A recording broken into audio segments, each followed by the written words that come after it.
ಸ್ನೇಹಿತರೆ ನಮಸ್ಕಾರ.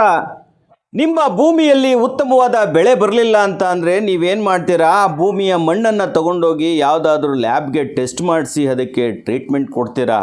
ಅದೇ ರೀತಿ ನಿಮ್ಮ ಮನೆಯಲ್ಲಿ ಅಥವಾ ಭೂಮಿಯಲ್ಲಿ ಈ ಥರ ಸಮಸ್ಯೆ ಇದ್ದರೆ ಇಲ್ಲೊಬ್ಬರು ಆ ಭೂಮಿಯ ಮಣ್ಣನ್ನು ತಿಂದು ಸಂಪೂರ್ಣ ಮಾಹಿತಿಯನ್ನು ನಿಮಗೆ ಕೊಡೋದ್ರ ಜೊತೆಗೆ ಪರಿಹಾರ ಕೂಡ ಕೊಡ್ತಾರೆ.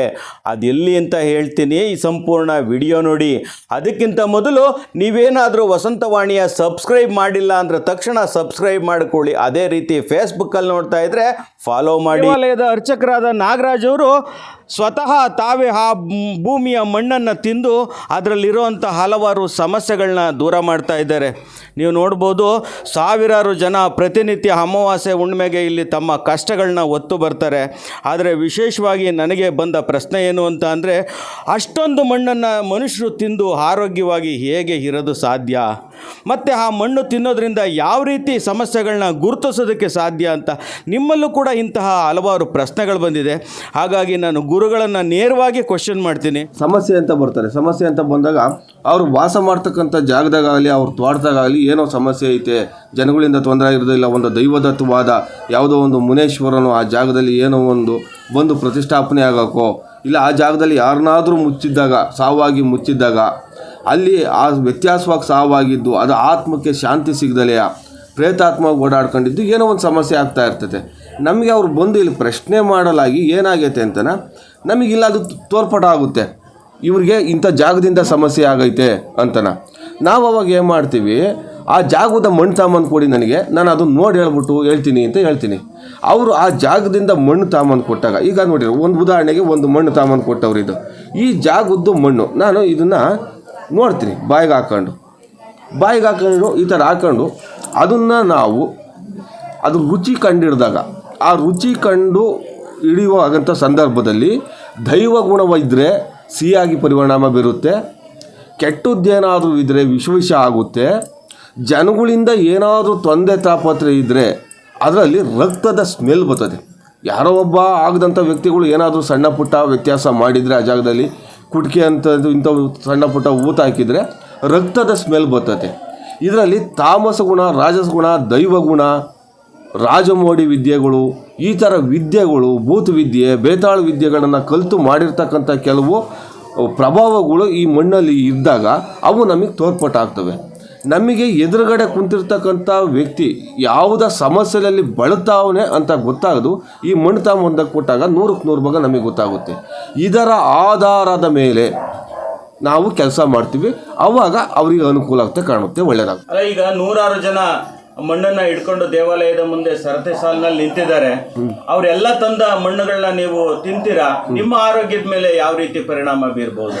ಅಣ್ಣ, ಈಗ ಸುಮಾರು ವರ್ಷಗಳಿಂದಲೂ ನಾನು ಇದೇ ಥರ ಅಭ್ಯಾಸ ಮಾಡ್ಕೊಂಬಂದಿದ್ದೀನಿ, ತಿನ್ಕೊಂಬಂದಿದ್ದೀನಿ, ನೋಡ್ಕೊಂಬಂದಿದ್ದೀನಿ. ಇದುವರೆಗೂ ಯಾವುದೇ ಆಸ್ಪತ್ರೆ ಇಲ್ಲ, ನಮ್ಮಲ್ಲಿ ಯಾವುದೋ ಒಂದು ಕಲ್ಲು ಐತೆ, ಹೊಟ್ಟೆ ನೋವು ಅದು ಇದು ಬಂದಿಲ್ಲ. ಇದು ಯಾಕಪ್ಪ ಕಾರಣ ಅಂದರೆ, ಪರಮಾತ್ಮನ ಪೂಜೆ ಮಾಡ್ಕೊಂಡು ಬೆಳಿಗ್ಗೆ ಎದ್ದು ಧ್ಯಾನ ಮಾಡ್ಕೊಂಡು ಅವ್ರ ಸೇವೆ ಮಾಡ್ತಾಗ ಬರ್ತಕ್ಕಂಥ ಭಕ್ತಾದಿಗಳಿಗೆ ಒಳ್ಳೆಯದಾಗಲಿ ಅಂತ ಒಂದು ಒಳ್ಳೆಯ ಸಂಕಲ್ಪದಿಂದ ಮಾಡ್ತಾ ಇರಬೇಕಾದ್ರೆ ಯಾಕಾಗುತ್ತೆ ತೊಂದರೆ? ಆಗಲ್ಲ. ಮತ್ತೆ ನೀವು ಇಷ್ಟೇ ದಿನಕ್ಕೆ ಇದು ಬಗೆಹರಿಯುತ್ತೆ ಅಂತ ಹೇಳ್ತೀರಲ್ಲ, ಹೇಗೆ ಸಾಧ್ಯ? ನಾವು ಇಲ್ಲಿ ಈ ಭೂಮಿಗೆ ಭೂವರಾಹ ಸ್ವಾಮಿ, ಈಗ ಒಂದು ಮಣ್ಣಿನ ಸಮಸ್ಯೆ ಐತಿ ಅಂತ ಕೊಟ್ಟಾಗ ಭೂವರಾಹ ಸ್ವಾಮಿನ ಪ್ರಾಣ ಪ್ರತಿಷ್ಠೆ ಮಾಡ್ತೀವಿ. ಪ್ರಾಣ ಪ್ರತಿಷ್ಠೆ ಮಾಡಿ ಅದು ಪೂಜೆ ಪುನಸ್ಕಾರಗಳು ಕೊಟ್ಟಾಗ ನಮಗೊಂದು ಜ್ಞಾನೋದಯ ಆಗ್ತದೆ. ಈ ಜಾಗದಿಂದ ಸಮಸ್ಯೆ ಇಷ್ಟೇ ದಿನದಲ್ಲಿಗೆ ಬಗೆಹರಿಯುತ್ತದೆ, ಈ ಥರ ಒಂದು ಪೂಜೆ ಮಾಡಪ್ಪ ಅಂತ ಹೇಳುತ್ತೆ. ಆ ಮಂತ್ರೋಚ್ಚಾರಣೆಯಿಂದನ ಆ ಪೂಜೆ ಮಾಡಿದಾಗ ಖಂಡಿತ ಇಷ್ಟೇ ದಿನಕ್ಕೆ ಫಲ ಆಗುತ್ತೆ ಅಂದರೆ ಅಷ್ಟೇ ದಿನಕ್ಕೆ ಪರಿಣಾಮ ಅದೇ ಬರುತ್ತೆ, ಫಲ ಸಿಕ್ಕೇ ಸಿಗುತ್ತೆ.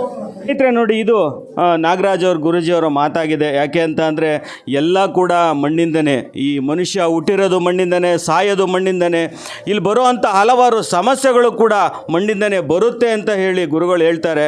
ಅದೇ ರೀತಿ ಹಲವಾರು ಜನ ತಮ್ಮ ಬೇಡಿಕೆಗಳನ್ನ ಈಡೇರಿಸ್ಕೊಳ್ಳೋದಕ್ಕೋಸ್ಕರ, ಸಮಸ್ಯೆ ಬಗೆಹರಿಸ್ಕೊಳ್ಳೋದಕ್ಕೋಸ್ಕರ ಮಣ್ಣು ತೊಗೊಂಡು ಬಂದಿದ್ದಾರೆ. ಇಲ್ಲಿ ತುಂಬ ಜನ ಬಂದಿದ್ದಾರೆ. ಯಾರ್ಯಾರಿಗೆ ಯಾವ್ಯಾವ ರೀತಿ ಸಮಸ್ಯೆ ಬಗೆಹರಿದಿದೆ ಮತ್ತು ಎಷ್ಟು ಜನಕ್ಕೆ ಒಳ್ಳೆತಾಗಿದೆ ಅನ್ನೋದನ್ನು ಕೇಳ್ತಾ ಹೋಗೋಣ. ಚಿತ್ರದುರ್ಗದಿಂದ ಒಂದು ಬಸ್ ಜನ ಇಲ್ಲಿಗೆ ಬಂದಿದ್ದಾರೆ. ಆ ಮುಖಂಡರು, ಸರ್ ತಮ್ಮ ಹೆಸರು?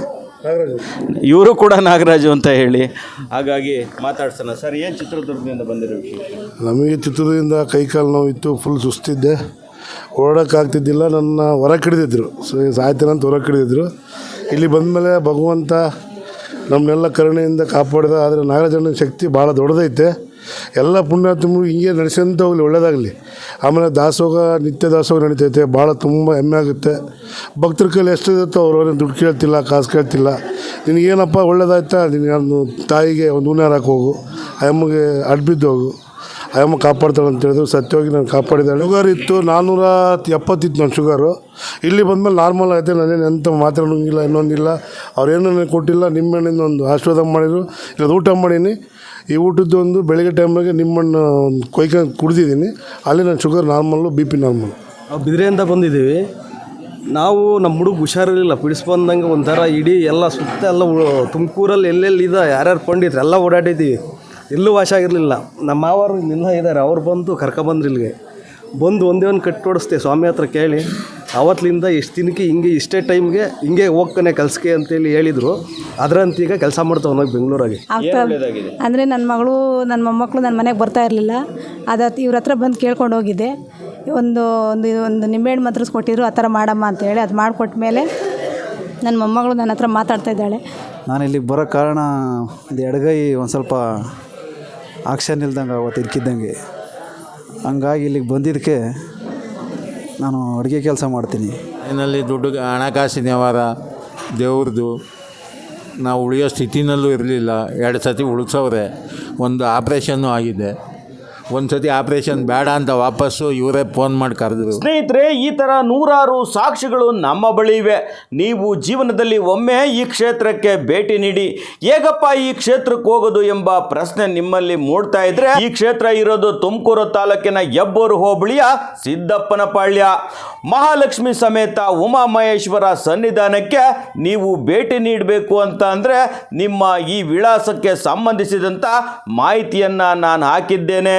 ಈ ವಿಚಾರವನ್ನು ನಿಮ್ಮ ಸ್ನೇಹಿತರಿಗೆ ತಿಳಿಸ್ಬೇಕು ಅಂದರೆ ದಯವಿಟ್ಟು ಈ ವಿಡಿಯೋನ ಶೇರ್ ಮಾಡಿ. ನಿಮ್ಮ ಅಭಿಪ್ರಾಯಗಳನ್ನು ಕಾಮೆಂಟ್ ಬಾಕ್ಸಲ್ಲಿ ತಿಳಿಸಿ.